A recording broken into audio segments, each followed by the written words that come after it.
Hello friends, आज अपन review करने वाले हैं शिक्षा मनोविज्ञान की जो बुक आती है अवनी पब्लिकेशन की उसका।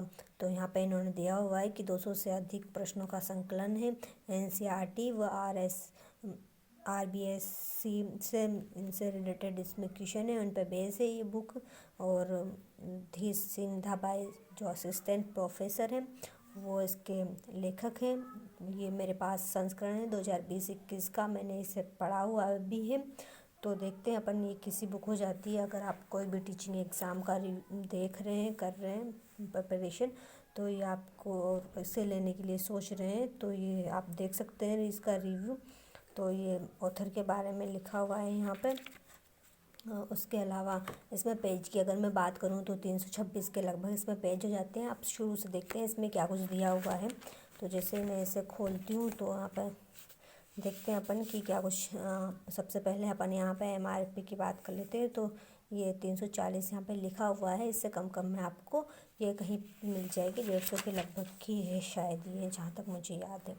फिर यहाँ पर अपन देखते हैं तो यहाँ पर क्या दे रखा है, जो पूर्व परीक्षा पैटर्न दे रखा है यहाँ पर। तो इसके 30 क्वेश्चन है, वो आगे दिखाने वाली हूँ आपको। यहाँ पर देख लेते हैं पहले अपन जो आरपीएससी स्कूल व्याख्याता का जो पेपर हुआ है, प्रश्न व्याख्या सहित दिए हुए हैं उसके। फिर आरपीएससी द्वितीय श्रेणी अध्यापक 2018 का पेपर भी दिया हुआ है। पीटीआई परीक्षा 2018 का दिया हुआ है, द्वितीय श्रेणी 2017 का।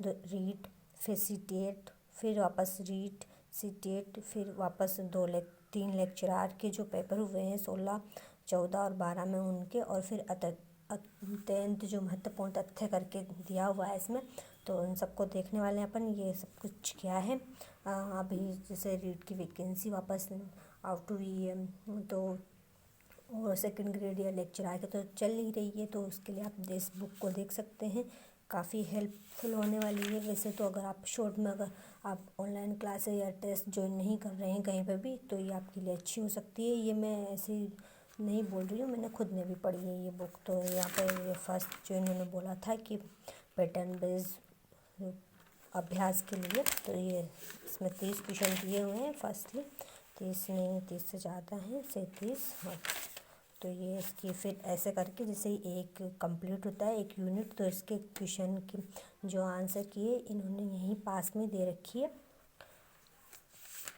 फिर अपन देखते हैं जैसे कि इन्होंने विकास, अब यहाँ पे पहला टॉपिक इन्होंने विकास करके दिया हुआ है।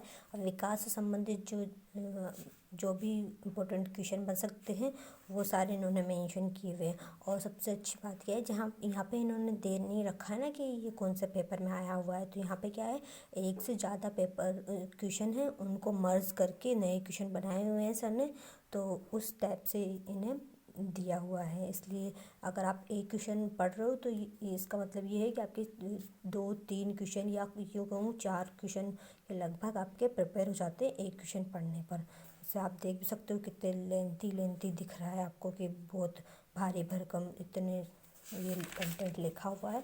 तो यहाँ पे इन्होंने इसका ये नहीं दे रखा है, यहाँ पर अभी यहाँ पे हल से व्याख्या भी दे रखी है आगे क्वेश्चनों की। तो ये मैंने पढ़ रखी है, जैसे कि आप देख सकते हैं जी, ये हर यूनिट के बाद इन्होंने आंसर की दे रखी है, ना कि पीछे। बहुत सारी बुकों में पीछे देते हैं। फिर ये से जैसे समायोजन टॉपिक आ गया, जैसे समायोजन की क्वेश्चन, फिर व्यक्तित्व के क्वेश्चन, जो भी इम्पोर्टेंट क्वेश्चन बन पाते हैं वो इन्होंने दे रखे हैं। जैसे बुद्धि है तो उसका उस टॉपिक के क्वेश्चन हैं यहाँ पर, जैसे आप देख सकते हैं अच्छे से। फिर सृजनात्मकता, अभिप्रेरणा, व्यक्तिगत भिन्नताएँ, ऐसे करके फिर ये अंक तालिका है, इधर फिर अंक तालिका ऐसे हो जाता है। तो इसमें आप टॉपिक देख सकते हैं कि टॉपिक वाइज भी दे रखा है इन्होंने। फिर ऐसे करके इन्होंने बहुत सारे क्वेश्चन इसमें दे रखे हैं। व्याख्या सहित हल की अगर मैं बात करूँ तो जैसे इन्होंने यहाँ पे दे रखा है, निम्न में से कौन सा संप्रेषण प्रक्रिया के प्रमुख 4 तत्व में सम्मिलित नहीं है, ऐसे करके इन्होंने दे रखा है।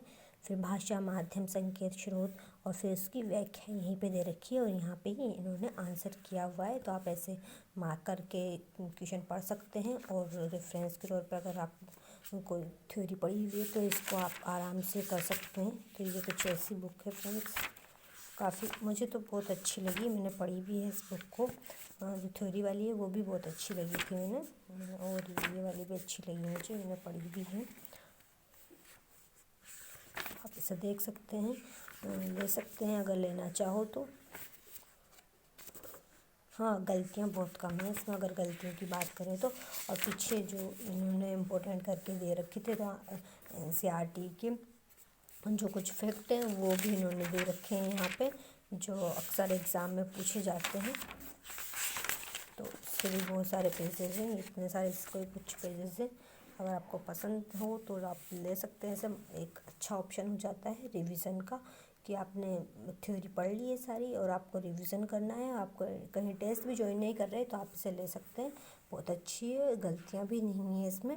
Thank you. अगर आप इससे कुछ इससे रिलेटेड जानकारी चाहते हैं तो कमेंट करके पूछ सकते हैं।